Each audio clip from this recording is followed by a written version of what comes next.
Estoy casada desde hace 17 años y nunca he discutido con mi esposo. Algunos dirán, ideal, armonía, tranquilidad. Pero tal vez simplemente ya no decimos nada importante. Se llama Julio. Es conductor de autobús escolar, trabaja entre semana y a veces sustituye a alguien los fines de semana. Siempre lleva café caliente en el termo, el teléfono cargado y una chaqueta de repuesto en el coche. Le gusta el orden en todo, en los papeles, en los horarios, en las palabras. Vivimos en un apartamento de 2 habitaciones encima de una farmacia, en el que nada ha cambiado desde hace muchos años, el mismo sofá, las mismas paredes blancas, el mismo hábito de no encender la luz en el pasillo cuando uno se despierta de noche. Yo trabajo en una tienda de artículos textiles para el hogar. Todo está ordenado allí, los estantes están alineados, los colores agrupados, cada cojín tiene su etiqueta y cada toalla, su gancho. Por la mañana limpio el cristal del escaparate, me pongo un suéter liso, reviso el inventario y abro la puerta. La gente entra, pide algo, que no sea llamativo, pregunta si hay ofertas, y a veces quiere hablar más de lo que haría falta para comprar. Yo escucho. Sonrío. Digo, buenos días, y, hasta luego. Todo correcto. Pero, desde hace tiempo, ya no es auténtico, casi siempre guardo silencio. No porque me sienta bien, sino porque me da igual. No tenemos peleas, gritos, roces. No aclaramos nada ni nos tocamos, porque ya nada duele, no porque haya sanado, sino porque ya nada se mueve. Todo está quieto. Como agua en un recipiente. De vidrio cerrado, parece limpia, pero hace tiempo que no es potable. A menudo me despierto en medio de la noche. Todo está en silencio, los vecinos, o están peleando o tienen la televisión encendida, en nuestra casa, nada. En la cama, Julio respira con regularidad, como un mecanismo de reloj, y esa regularidad me irrita más que cualquier emoción podría hacerlo. Me quedo acostada pensando siempre en la misma idea, que se volvió tan habitual como el cepillo de dientes o las llaves en el bolsillo. ¿Es esto todo? ¿Es esta la vida que debía vivir? ¿Es esta la estabilidad que quise construir? ¿Qué queda de mí, además de una sonrisa en el trabajo y una lista de compras en el refrigerador? No sé cuándo exactamente desapareció la sensación de expectativa, no recuerdo el momento en que las mañanas dejaron de tener sentido y las noches, siquiera un atisbo de calidez. Pero recuerdo con precisión cuando dejé de hacerme preguntas. En voz alta, porque desde ese momento empezaron a sonar solo por dentro. Y se volvieron mudas. Como si estuvieran ahogadas bajo una manta. No me duele. No tengo miedo. Simplemente ya no me siento parte de mi propia vida. Cumplo papeles que aprendí de memoria. Y precisamente por eso nadie me hace preguntas. ¿Por qué? Todos creen que estoy bien. Yo también lo digo, automáticamente, sin pensarlo, sin sentido. Cuando en la caja me preguntan, ¿cómo estás?, respondo, todo bien. Cuando Julio me pregunta si todo está bien, digo, todo bien. Esas palabras suenan como una contraseña que ya no abre nada. Pero sigo repitiéndolas, porque parece que ya no me quedan otras. Un viernes desperté con la idea de que el día sería igual que ayer y no mejor que mañana. Afuera seguía esa calma nublada y cálida, y las habitaciones olían a aire estancado, que hacía mucho no era refrescado por nada vivo. Julio se había ido al trabajo antes de que yo despertara. En la mesa quedó su taza, una bolsa gris con pan y una nota breve diciendo que se habían acabado los huevos. Me preparé sin apuro, me puse lo primero que encontré, recogí el cabello en un moño bajo y salí al supermercado sin esperar nada de esa salida, salvo que me ayudara a llenar al menos media hora de vacío. En el supermercado, como siempre, había ruido, apretujones y previsibilidad. Niños tironeaban de sus madres, alguien discutía por el precio de una sandía, la cajera pedía a los clientes que no se demoraran. Tomé el carrito en silencio.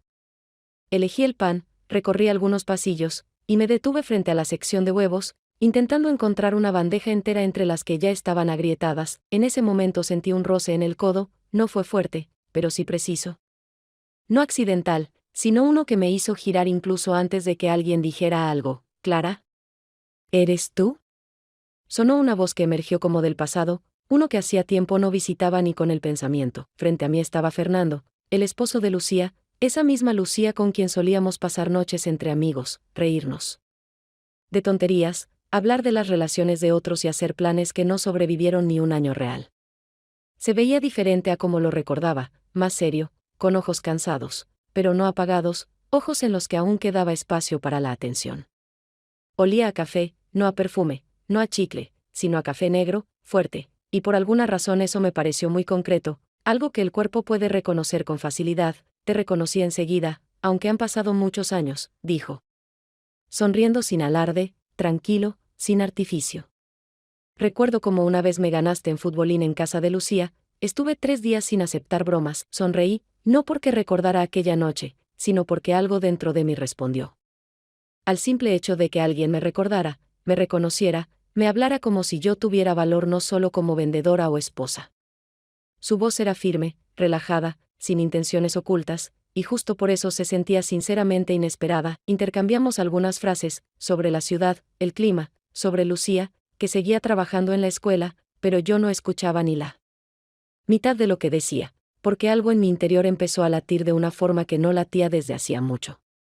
El corazón me latía más rápido, y sentí como las palmas de mis manos se humedecían, como si mi cuerpo reaccionara a algo mucho más importante que una simple conversación sobre huevos. Su mirada permanecía sobre mí más tiempo del habitual. Entre conocidos, y yo no la evitaba, no me aparté, no fingí estar ocupada, no busqué excusas para interrumpir ese instante lleno de atención.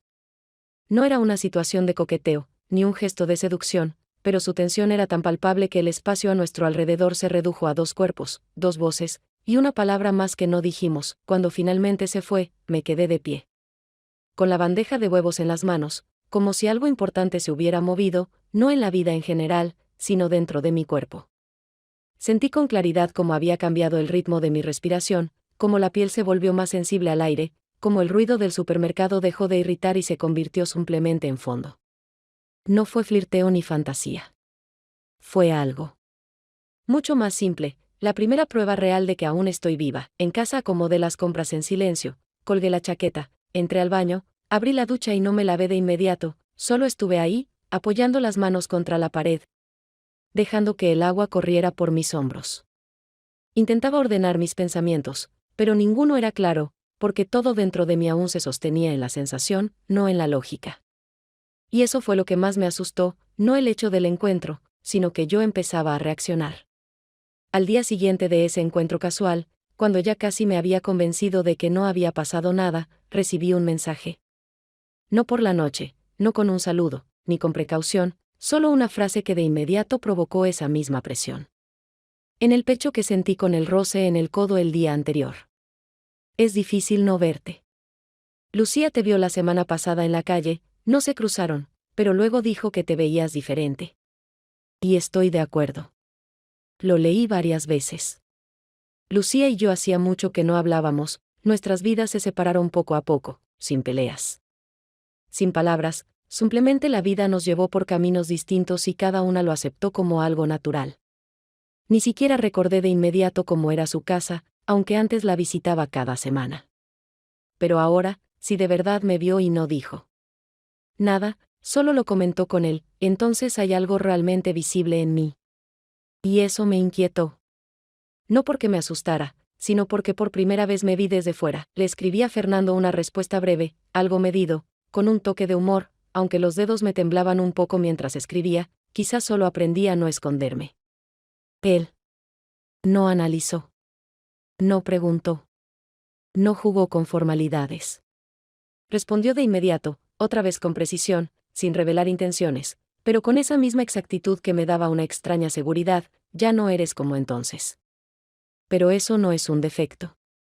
Al día siguiente, regresando del mercado, caminé por una calle familiar, sin pensar en nada específico, y casi pasé de largo la parada de autobús cuando lo vi.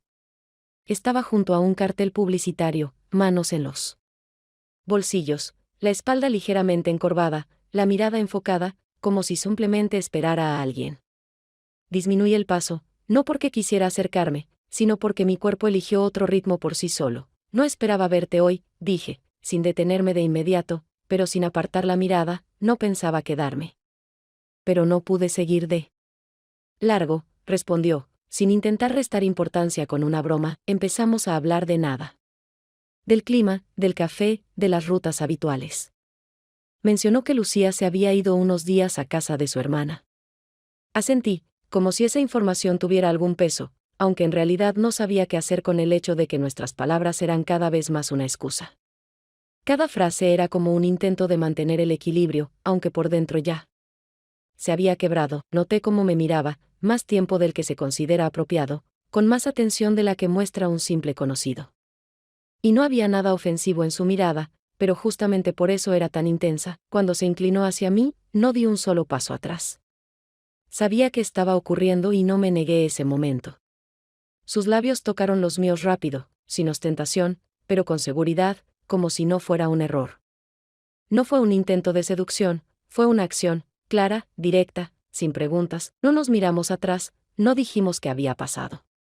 Simplemente nos alejamos el uno del otro, diciendo algo trivial, ni siquiera recuerdo qué. Me fui en dirección contraria, sintiendo cómo me temblaban un poco las piernas, aunque caminaba recta, mirando hacia adelante. En casa me senté largo rato al borde de la bañera, aún con el abrigo puesto, sin quitarme la bufanda, con el teléfono en la mano. No escribí a nadie, no revisé las redes, solo miré la pantalla oscura, como si fuera un espejo que ya no quería reflejar nada. Julio volvió cerca de las 7, dejó una bolsa con compras sobre la mesa, dijo algo sobre descuentos en el supermercado, y yo asentí sin añadir nada. No hablamos en toda la noche. Él leía noticias en su tableta, yo estaba frente a él con una taza de té que no tomaba. Pero en mi mente no había pánico. No había remordimiento. Solo la certeza de que algo, ahora sí, definitivamente se había movido. Y que no habría regreso, incluso si fingíamos que todo seguía igual. Todo lo que sucedió después de aquel encuentro en la parada de autobús no tuvo una forma definida, no fue un nuevo capítulo, ni una nueva historia, ni siquiera un episodio. Fue un indicio, un lento desplazamiento de algo dentro de mí, tan imperceptible por fuera que al principio ni siquiera pensé que fuera real. Fernando y yo empezamos a escribirnos con más frecuencia. Los mensajes no eran ni atrevidos ni íntimos, pero contenían eso que hacía mucho faltaba en mis conversaciones diarias, una presencia viva, no por deber, sino por elección. Él preguntaba cosas pequeñas, si aún me gustaban las peras como antes, si tenía en casa alguna planta que crece, con terquedad, a pesar de todo, si recordaba el olor del pegamento en el gimnasio de la escuela antes de las ferias. Sus frases no exigían respuestas, pero yo respondía igual, porque no podía evitarlo. En esos mensajes no había ni una palabra sobre amor, pero cada vez que los leía, me resultaba más difícil no preguntarme, ¿y si esto, en realidad, es el comienzo de algo? Una noche, ya tarde, me escribió, no sé qué hay entre nosotros. Pero cuando estás cerca, todo me resulta más fácil. Incluso si no hablamos. Sostuve el teléfono en la mano mucho tiempo, como si buscara fuerza para no responder. Pero en lugar de eso, repasaba en mi mente lo que realmente sentía. Y no podía definirlo con claridad, solo una mezcla extraña de calma, culpa y tensión. Que, por algún motivo, no se sentían como enemigos, sino como algo verdadero. En el trabajo empecé a fijarme en mi apariencia. No de forma deliberada, al principio eran solo detalles, otro color de labial, un peinado ligeramente distinto, un suéter que antes me parecía demasiado llamativo. No era para gustarle a nadie, era una necesidad de no diluirme en los colores de fondo de la vida.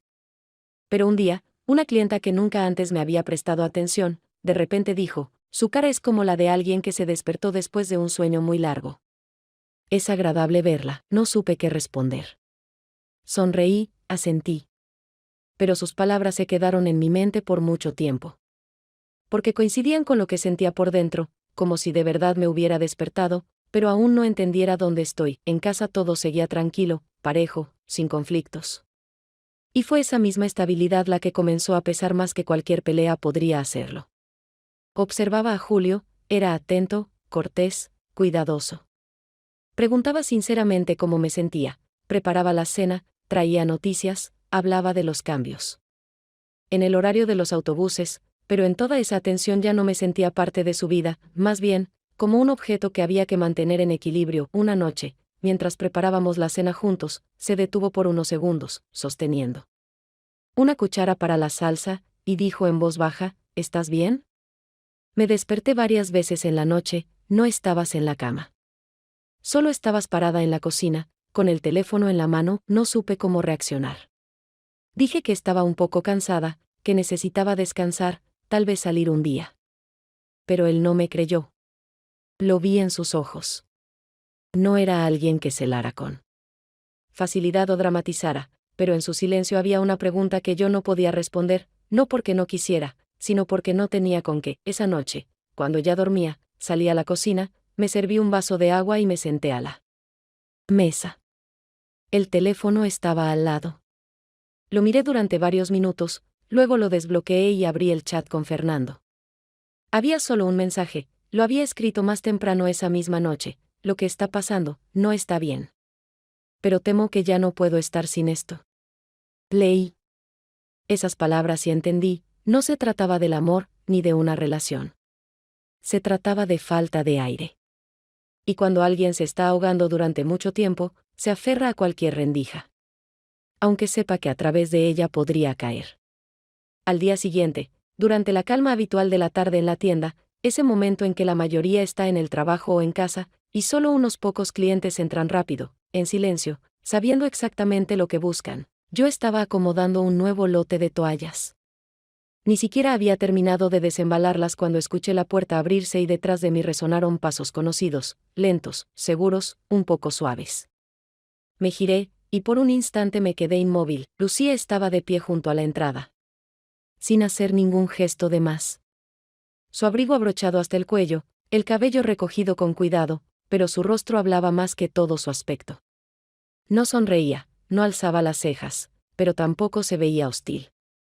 Era esa neutralidad especial que solo aparece cuando alguien aún no ha decidido si va a perdonarte, o simplemente a borrarte para siempre. Hola, dijo, como si nos hubiéramos visto hace 2 días, no hace varios años, asentí, intentando recomponerme rápido y no mostrar el desconcierto interior. No hablábamos desde hacía mucho, desde que nuestras vidas comenzaron a alejarse lentamente en direcciones distintas, sin conflicto, sin pelea, simplemente de forma natural, como suele pasar con aquellos que ya no se cruzan ni por casualidad. No pensé que vendrías, dije, enderezando las toallas, aunque ya estaban bien puestas. Has cambiado. Pasé por aquí, recordé que trabajabas en esta tienda. Y pensé que podía entrar, respondió con ese tono controlado que decía más por lo que callaba que por lo que expresaba. Acabo de colocar la nueva partida. Puedes mirar si quieres, le ofrecí, intentando sonar neutra. Se acercó, tomó una de las toallas, pasó los dedos lentamente por la tela sin quitarme la vista de encima. Yo esperaba que preguntara algo, sobre calidad, tamaños, composición, pero en vez de eso dijo: siempre fuiste muy ordenada. En todo. Incluso cuando tratabas de ocultar que algo estaba pasando, las dos sabíamos que ya no estábamos hablando de objetos. Su voz seguía tranquila, pero entre las palabras se sentía un cansancio sordo, no rabia, no resentimiento, sino una necesidad agotada de explicaciones.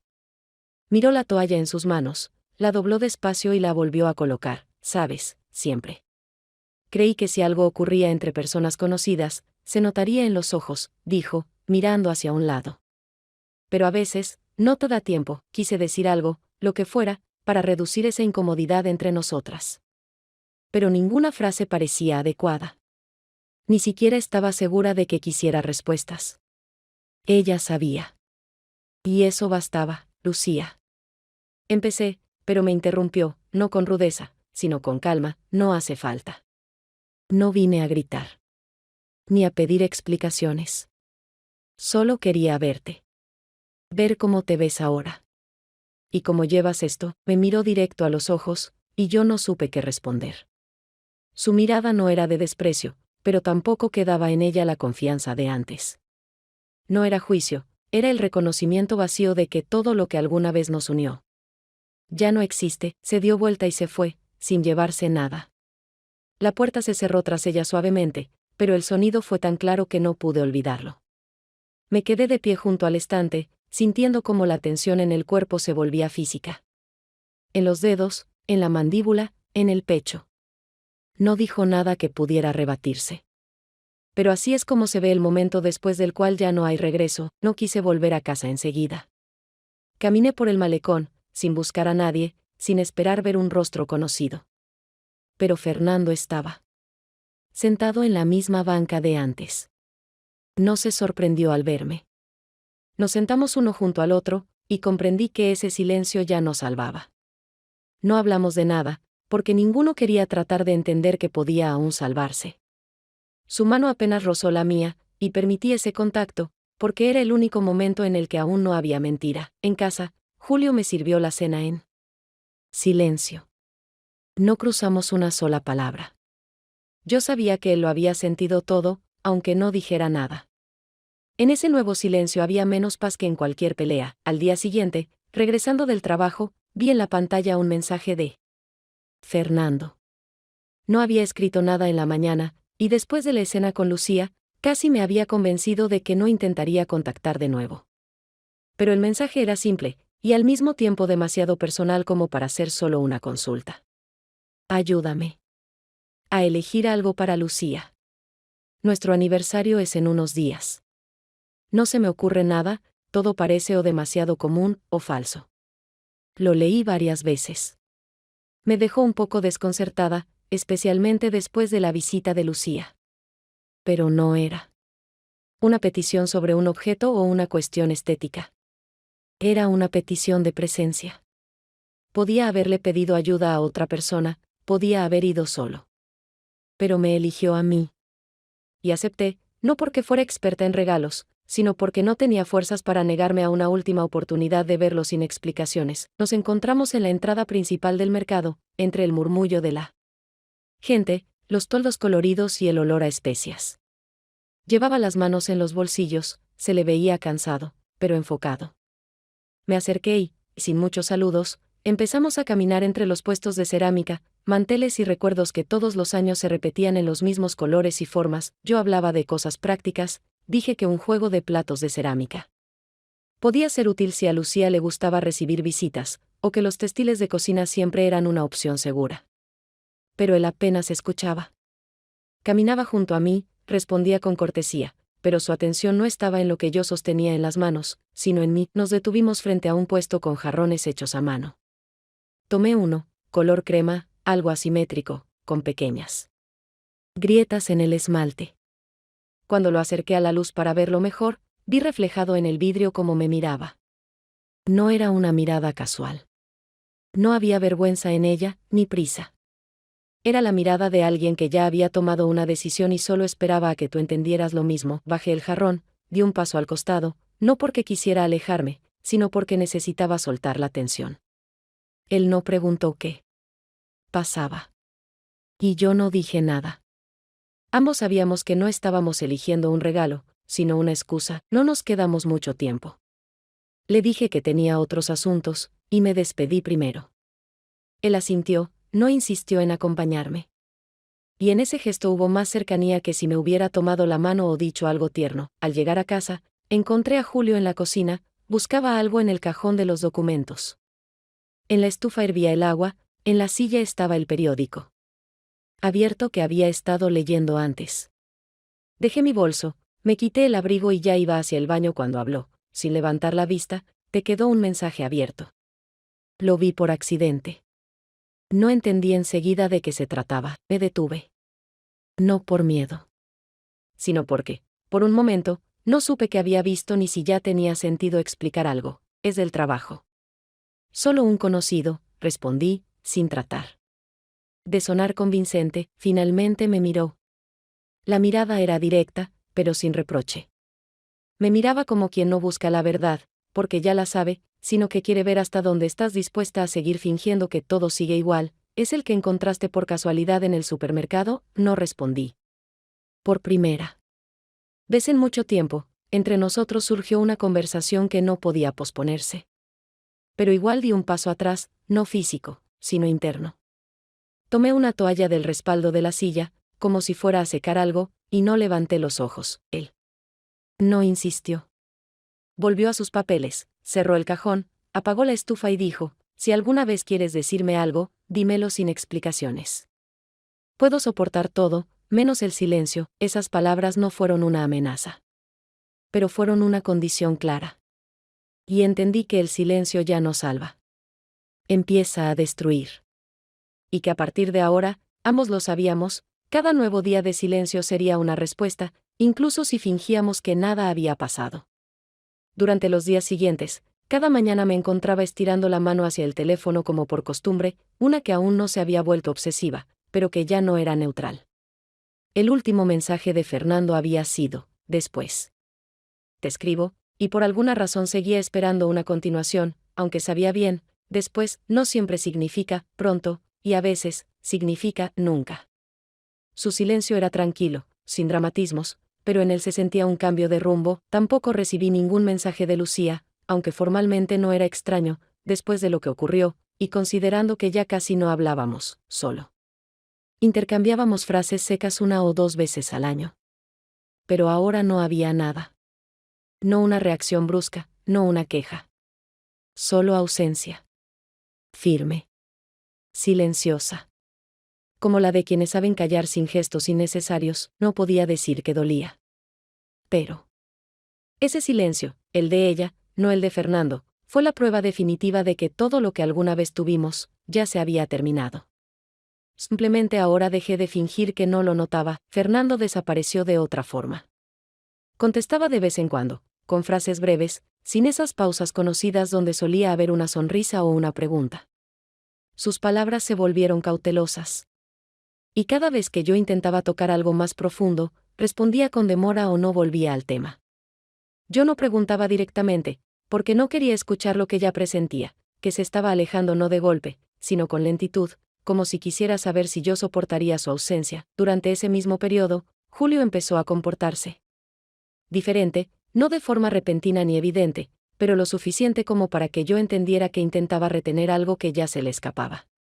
Comenzó a dejar el termo con café junto a mis llaves, a veces compraba mis galletas favoritas, esas que antes ni notaba en el supermercado. Una vez trajo flores sin motivo y solo las puso en un vaso, sin hacer de ello una escena. Veía cómo me observaba en silencio mientras me secaba el cabello o me vestía, y sentía que intentaba descifrar qué fue lo que se quebró. Pero al mismo tiempo sabía, por muchos gestos que hiciera ahora, eso ya no podía devolverme a donde los dos vivíamos en automático, creyendo que la calma era lo mismo que la presencia. No quería discutir con él, pero tampoco podía hablar con sinceridad. Hablábamos de lo cotidiano, a veces comentábamos pequeños detalles de su trabajo, bromeábamos sobre los vecinos que otra vez olvidaron cerrar la ventana del balcón. Pero entre las palabras quedaba un enorme espacio sin llenar, donde ninguno de los dos se atrevía a hacer la pregunta más importante. Una noche no podía dormir. Me di vueltas en la cama y, sin querer, pensé: ¿cuánto tiempo se puede vivir al lado de alguien sin tocarlo ni con el cuerpo ni con las palabras, fingiendo que eso es suficiente? Me levanté, fui a la cocina, encendí la lámpara de noche y me senté con una taza de agua entre las manos. Julio se acercó, se sentó enfrente, pero no dijo nada. Estuvimos así sentados unos 10 minutos. Luego dijo simplemente: no sé qué nos pasó. Pero yo sigo aquí. Si eso aún significa algo para ti, no respondí. No porque no tuviera que decir, sino porque no podía darle lo que él esperaba. En ese momento entendí que por dentro ya no estaba a su lado. Estaba en medio. Y ese es el lugar más difícil en el que se puede estar, cuando aún no estás con nadie, pero ya no estás con quien tienes al lado. Todo lo que todavía podía llamar habitual fue perdiendo forma. Poco a poco. Los días pasaban uno tras otro, pero ninguno tenía base, y hasta el trabajo, que antes me salvaba con su previsibilidad, ya no ayudaba a sostenerme. Lucía no volvió a aparecer por la tienda, no escribió, aunque incluso en los peores momentos solía hacer saber que estaba. Esta vez fue una ausencia total, como si alguien hubiese cortado una parte de mi vida diaria sin dejar ni una nota de despedida. Fernando no desapareció de golpe, solo escribía cada vez menos, y cada mensaje sonaba más contenido.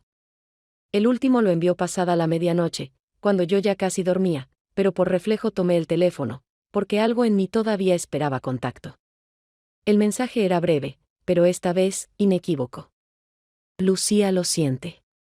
Lo veo en cómo me mira cuando me quedo callado. No puedo hacerle daño. Esto no está bien. Tal vez lo mejor sea que paremos. Lo leí varias veces, como buscando otra interpretación posible, pero el sentido siempre era el mismo. No era un estallido emocional, ni una decisión desesperada, era una línea silenciosa pero clara que él trazaba, intentando hacerlo correcto. Pero en ese correcto ya no había lugar para mí, no respondí. Por primera vez en todo este tiempo, ni siquiera quise salvar la situación, ni justificarme, ni defender mi derecho a estar cerca de él. Simplemente dejé el teléfono a un lado y me quedé sentada en la cocina sin luz, mirando por la ventana donde ya no se veía nada, salvo el reflejo débil de mi propio rostro. A la mañana siguiente me desperté antes de lo habitual. Julio aún estaba en la cama, pero no dormía, lo supe por cómo sostenía la almohada y por lo irregular de su respiración. Fui a la cocina, preparé té, puse la taza sobre la mesa y no pude sentarme enseguida.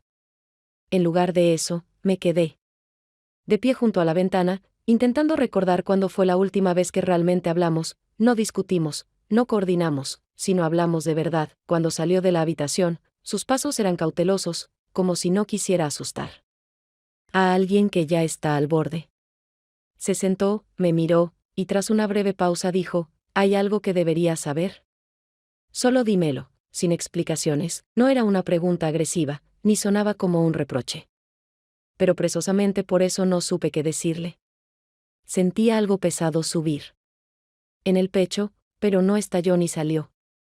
Guardé silencio, no porque quisiera evitarlo, sino porque ya no sabía qué quedaba por decir. Él aguantó unos segundos más, luego bajó la mirada y dijo, está bien. Ya lo entiendo. Pero quería que me lo dijeras con claridad. No se fue, ni se encerró en sí mismo. Solo se quedó allí, mirando su taza, como esperando que yo rompiera el silencio. Pero no lo hice. En ese silencio me sentía a la vez culpable y abandonada, aunque ninguno de los dos había dado todavía un paso definitivo. Esa noche estuve mucho tiempo caminando por el departamento. Empecé a ordenar cosas que no estorbaban, solo para llenar el espacio con alguna acción. Saqué una caja con revistas viejas, encontré fotos que había guardado no por valor, sino por falta de decisión para tirarlas. Y, hojeando esas cosas, por primera vez en muchos meses, lloré, no fuerte. No con drama. Solo en silencio, lentamente, con esa sensación particular de cuando ya no queda ninguna tensión por dentro, pero tampoco queda nada que pueda sostenerte. En los días que siguieron, todavía me despertaba cada mañana con la ilusión de que el día sería normal, como si nada se hubiera salido de control. Ponía a hervir el agua para el té, revisaba el teléfono, preparaba la ropa de trabajo. Como si en ese orden cotidiano hubiera algo capaz de amortiguar el caos interno. Pero con cada día se volvía más evidente, no vivía hacia adelante, sino en diagonal. No huía, pero tampoco me quedaba. No construía, solo me sostenía. Fernando guardaba silencio. No desapareció, no bloqueó, simplemente se fue, como alguien que dejó su taza de café a medio tomar sobre la mesa y no volvió. En su perfil apareció una foto con Lucía. Estaban en una terraza. Su mano sobre el hombro de ella. La de ella, en su cintura. Se los veía tranquilos, casi cotidianos. Y eso fue lo que más dolió, no la ruptura, sino la naturalidad con la que ya no estaba en ese cuadro. Estaba detrás del mostrador, ordenando toallas. Las entregas de la mañana ya estaban listas, y el nuevo lote era igual que los anteriores. Prolijo, suave, sin riesgos. Justo cuando alisaba una costura, la puerta sonó. Levanté la vista por reflejo, y vi a Lucía. No la esperaba.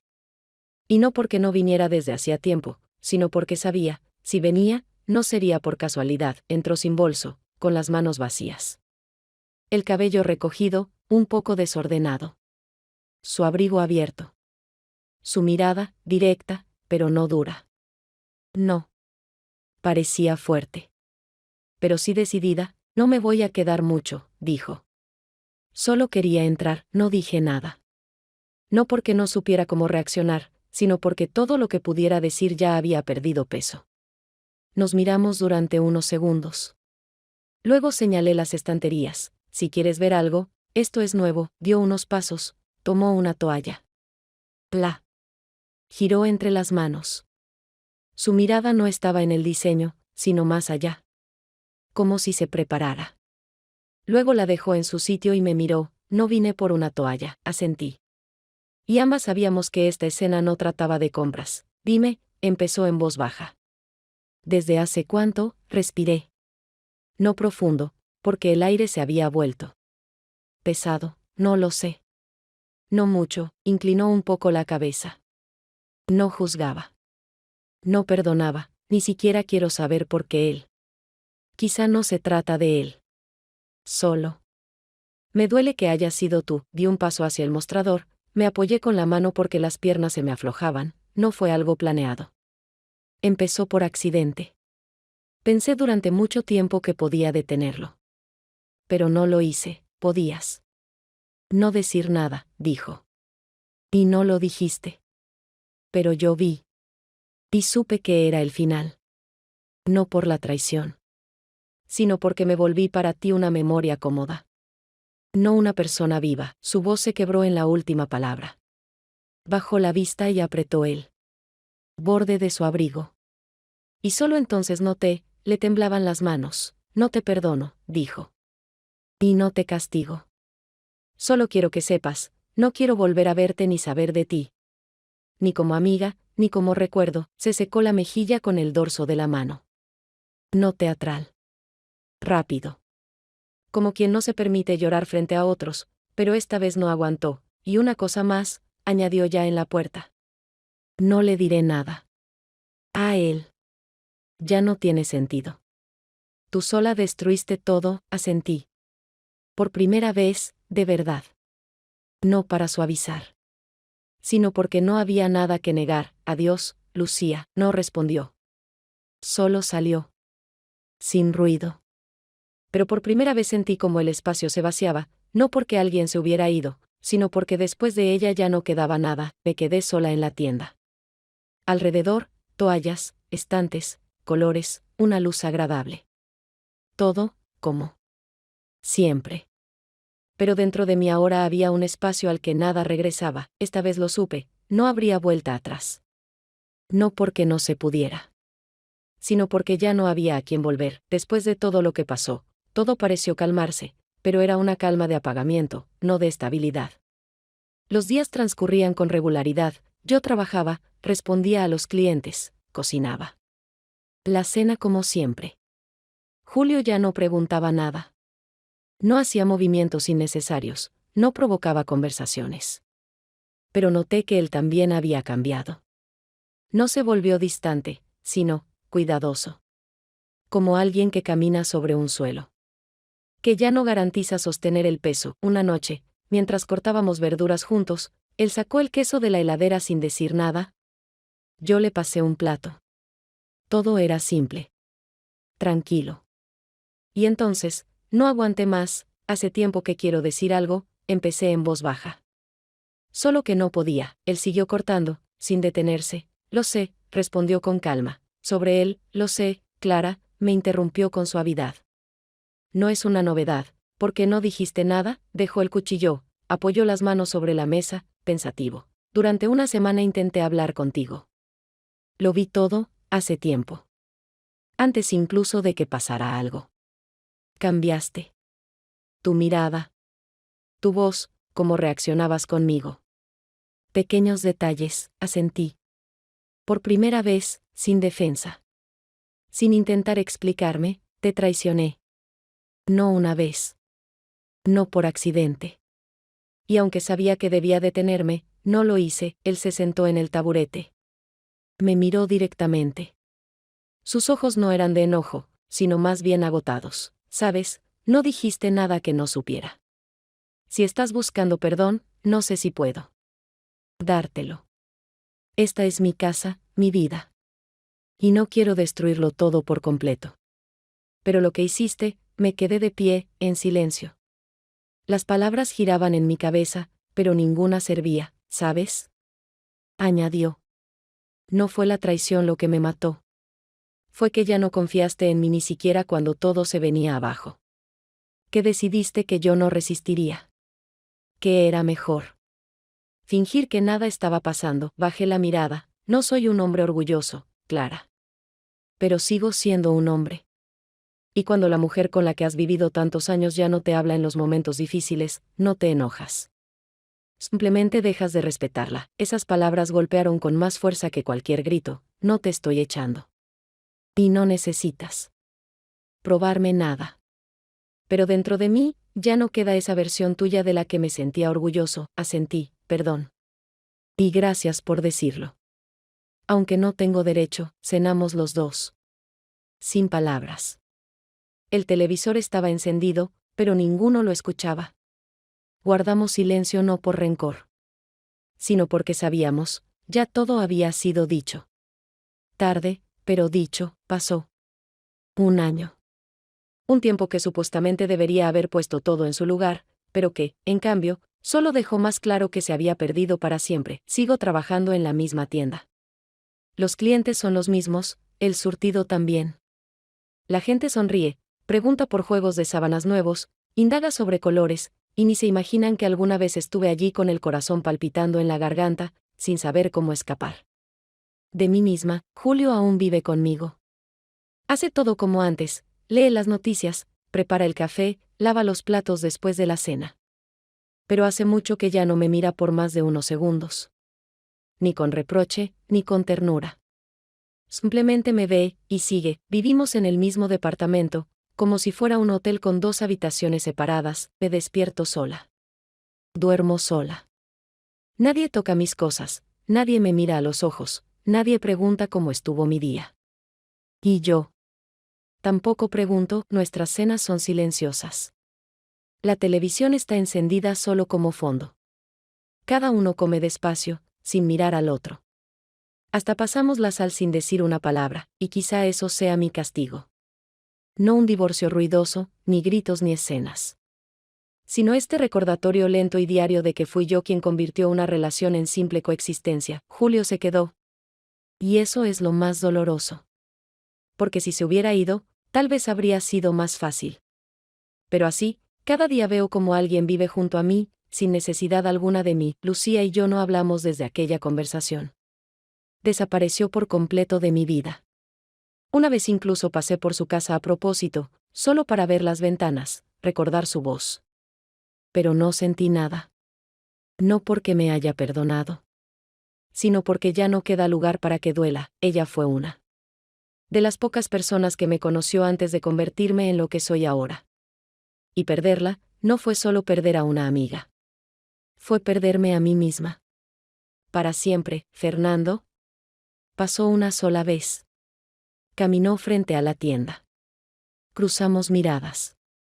Sonrió, no con culpa. No con esperanza. Solo, como alguien que alguna vez compartió algo conmigo, pero que ya ni siquiera conserva la sombra de eso. No le devolví la sonrisa, no por enojo. Simplemente no quería que pensara que aún lo esperaba. Ya no espero. Pero aún recuerdo. Como era, esperar. Mi dolor no es estar sola. Es no sentirme viva con la gente. Y hasta cuando alguien me pregunta sinceramente, ¿cómo estás?, quisiera decir, me destruí, y ahora solo funciono. Pero, claro, no lo digo. Aprendí a hablar del clima, de los precios, de los programas de televisión.